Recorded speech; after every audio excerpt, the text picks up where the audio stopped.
For power down procedure number 2, that's when the ignition or dashboard is not accessible, we still do our 360-degree inspection from a safe distance, check underneath the vehicle for hazards, stabilize with wheel chocks, and be aware of the silent running hazard.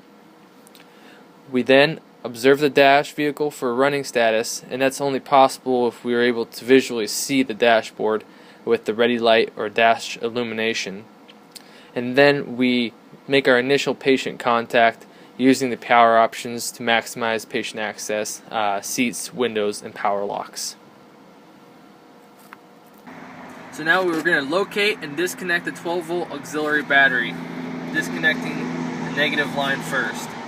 When we do this, since we haven't powered down the vehicle with the dash, the vehicle will remain in running or in ready mode due to the alternator or inverter or converter. After we've removed and disconnected the 12-volt auxiliary battery, we now go to the high voltage disconnect, if this is accessible. We take the handle and pull it and push it out in this direction, and remove it by just pulling it straight out. And again, what we're doing here is making sure that the hazard lights are off and the headlights are off, and if we are able to, making sure that the ready mode is off on the front dashboard.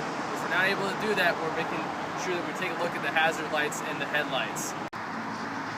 So, if the emergency disconnect that's in the back of the vehicle is not accessible, we need to now move to the front and go to the fuse box. The fuse box is located right here on the driver's side, and this is standard for all Toyota Priuses. Remove the box, and we're able to take out individually fuses. We start with the 30s, the 20s, and then the 10s. Remove all of them. If the fuse block is not accessible to remove the fuses, we need to now go to the wire and cut the wire that's connected up to the fuse block. Now the capacitors will still store voltage for a short period of time in the SRS and inverter-converter systems.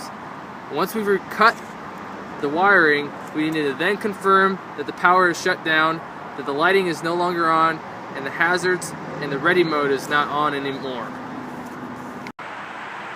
So now that our power has been completely disabled from our hybrid vehicle, we're able to continue on with our extrication process. I'd like to thank you for joining us today. I'd also like to thank Wilson Toyota for letting us use their Toyota Prius, and I'd like to thank Joe Esther for doing the filming. Thank you.